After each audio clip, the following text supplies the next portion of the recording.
A security guard stopped her, humiliatingly refusing to let her in, unaware that she was the governor's wife.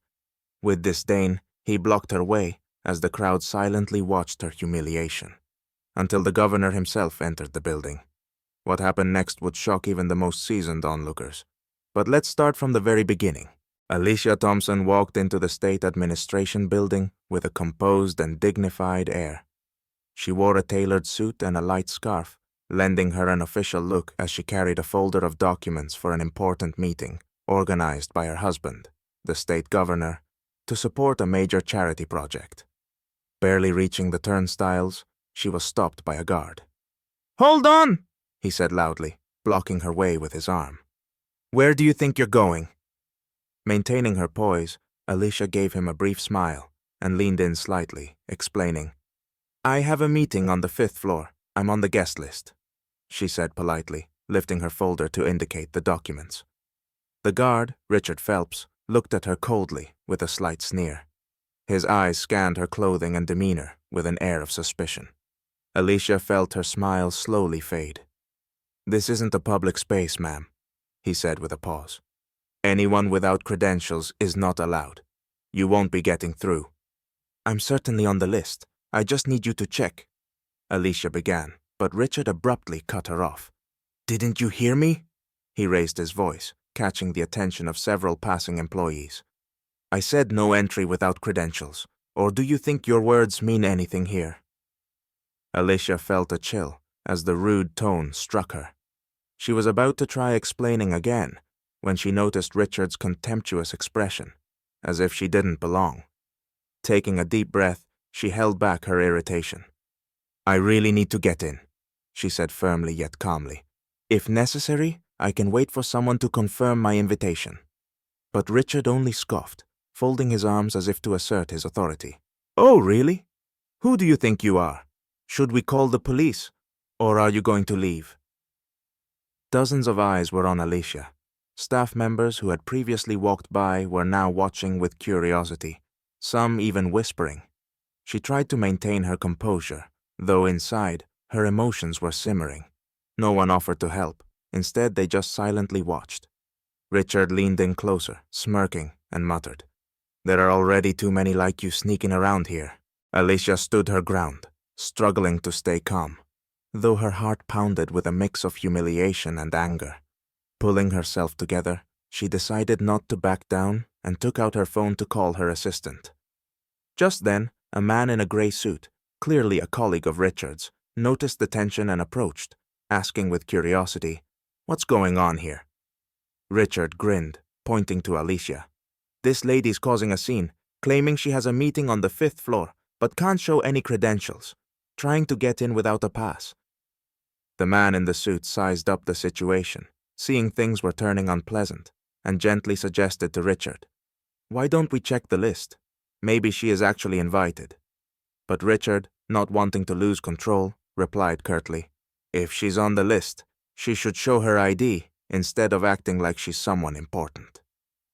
Meanwhile, other employees, intrigued by the rising voices and the guard's obstinacy, began gathering nearby and whispering. One of them, clearly sympathetic to Alicia, stepped forward cautiously, murmuring, "Excuse me, would you like me to explain? I work on the 5th floor and if you were truly invited, I could help confirm it."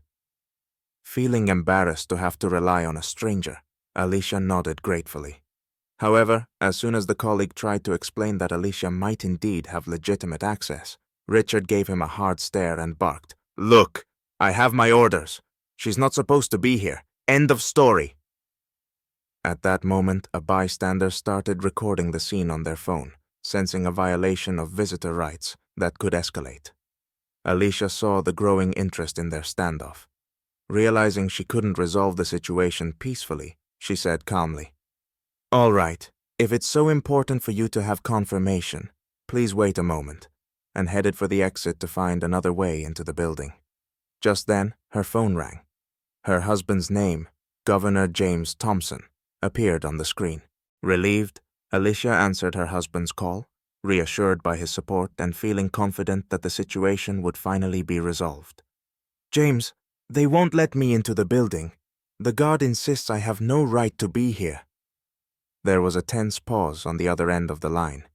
Governor Thompson sighed, containing his growing irritation, and replied calmly, "Wait there. I'll be there in a few minutes." Holding her phone, Alicia turned back to Richard, struggling to keep her emotions in check, and said, "My husband will be here soon. He can confirm my appointment." Richard smirked skeptically, clearly disbelieving her words. His gaze remained filled with disdain, and he continued standing, arms crossed, refusing to let her pass. Meanwhile, a small crowd of employees had gathered around, watching the scene with keen interest. Some whispered, "She said her husband's on his way. Maybe she's telling the truth?" "Do you even know who her husband is? That's Governor Thompson," whispered someone, and the rumor spread instantly among the bystanders, causing a stir. When Richard heard the word governor, his face went pale, but he stayed put, unwilling to admit his error. His pride and stubbornness held him back from accepting the situation. A few minutes later, a black official car pulled up to the parking lot. Governor James Thompson stepped out, flanked by assistants. He approached the building with a confident stride, immediately drawing everyone's attention. Spotting Alicia by the turnstiles with the guard, he quickly walked up to her, casting a stern look at Richard. Richard, now fully aware of the gravity of the situation, tried to hide his discomfort, though his nervousness was evident. He took a step back but maintained his composure. "There seems to be a problem here," Governor Thompson said firmly, his voice calm yet resolute. "This is my wife, and she does indeed have an appointment in this building." Turning to Richard, the governor's gaze was stern, mixed with clear disapproval. "Are you aware that your behavior shows direct disrespect to an invited guest, and moreover, displays discrimination? Why did you assume she had no right to be here?" Richard went pale, his face flushing when he realized who he had been speaking to all this time. He stepped back, nervously adjusting his uniform and trying to find words to defend himself. I was just doing my job. I didn't know that she—" he stammered, avoiding the glances of employees who were now watching him with clear disapproval. Governor Thompson, restraining his irritation, stepped closer, fixing Richard with a steady gaze. "You didn't need to know who she was to treat her with respect. Everyone entering here deserves to be treated courteously. What happened here is a blatant violation of our principles." The surrounding crowd held their breath, some employees visibly disillusioned by Richard's previous behavior. Some looked uncomfortable, while others seemed to feel that justice was being served. Richard tried to defend himself, but his voice was weak. "I'm sorry. I didn't mean to. It was just a misunderstanding." After the governor's words, the tension in the room turned to silence. All eyes were on Richard, who now stood before James and Alicia, with his head bowed. He realized that his attempts at justification would not fix the situation, and this realization weighed heavily on him.